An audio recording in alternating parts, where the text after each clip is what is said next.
Болка, страотно.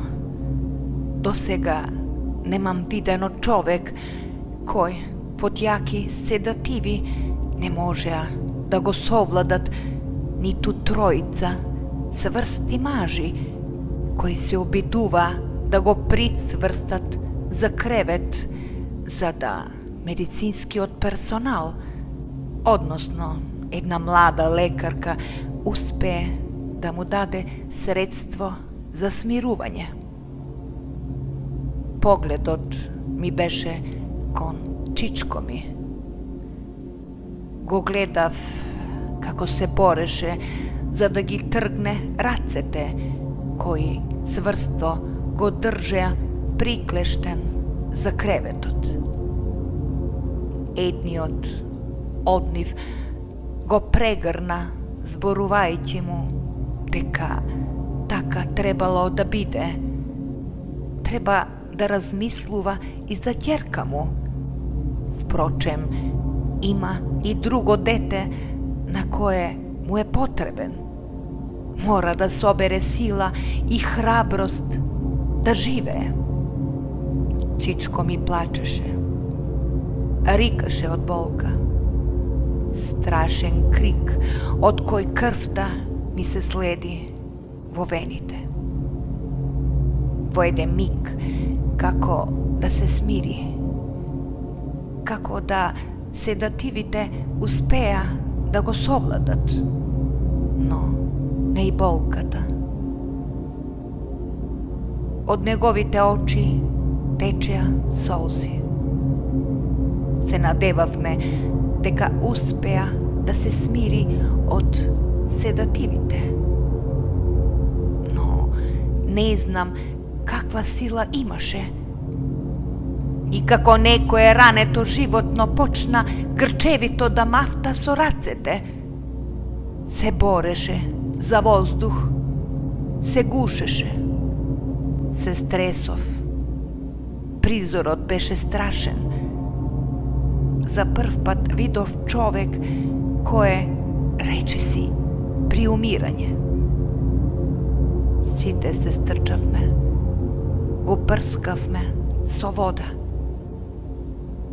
Младата лекарка од медицинскиот прибор, од она црна чанта извади шприц и некои комбинирани инекции и го боцна чичко ми, кој се уште имаше тикови, стегајќи ја вилицата.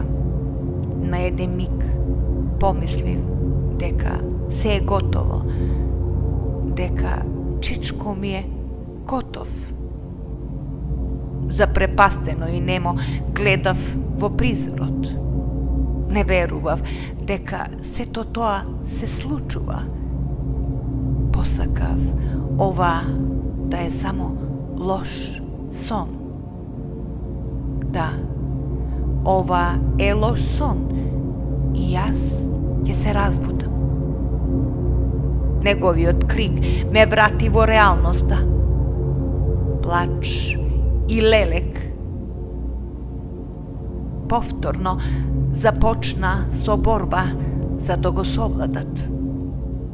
Помислив, каква е таа сила што го држи мојот кутар чичко. Тој рикаше како рането животно. Неговиот глас не излегуваше од грлото, туку од душата. Го убија кучиња. Клети кучиња го убија.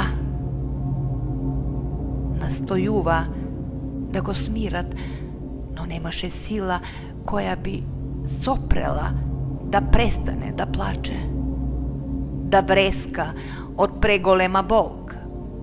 Ах, Кирил бе, Кирил! Ах, дете мое! Ах, кучиња бре, кучиња! Во собата влезе уште еден лекар. Беше повикан, бидејќи на чичко ми му беше уште полошо. Не се смируваше, kako voda da mu dava namesto sedativi. Лекарот со сериозен прашалнички тон ја праша својата колешка каква терапија му има дадено на пациентот. Од нејзиниот треперлив глас се гледаше дека е млада лекарка, додуше не без искуство, плашејќи се нешто да не погреши во рапортот на искусен и постар лекар. Ја опиша клиничката состојба во која го има затекнато пациентот, кои инекции и седативи му има дадено. Лекарот бледо и зачудувачки ја погледна својата млада колешка и со строг глас и се обрати. И ти, на овој човек, во ова состојба си дала оваа терапија? Како ли само успеа да добиеш диплома? Младата лекарка пребледе. Настојуваше да му објасни на лекарот од незината гледна точка на клиничката слика на пациентот. Но јас, лекарот ја пресретна со презир и со строг тон и нареди кои ампули да отвори, и тој самиот го боцна чичкоми, кој за кратко време се смири. Немаше сила да ги подигне рацете, а очите едва ги држеше подотворени, од кои сами, како река, течеа солзи. Не знаев што да правам. Не можев да ја гледам таа болна тага на лицето на чичко ми. Излегов во дворот да се освежам. Мислев дека ќе се онесвестам од таа цела ситуација.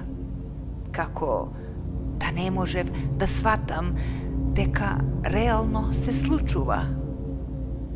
Дека ова е некој лош сон. И ова се случува на некој друг. Не, ова е сон. Јас морам да се разбудам. Солзите ми потекоа. Плачев како дете. На брзина ги избриша солзите. Не сакав некој да ме види дека плачам. Не знам, но таква сум. Своите солзи ги кријам пред друг, но овие солзи не можев. Тие течеа сами. Тоа не беа солзи, туку река која надоаѓаше. Врелите солзи текоа низ образите, сливајќи се по самото грло, кој од болка беше како камен. Засушените солзи ги чувствувам се уште. Ме печат. Се истопија во мојата душа. Од тогаш јас не можам да ги сокријам солзите, било која солза. Од моите очи тие течат како река. Посветено на Кирил Петрушевски.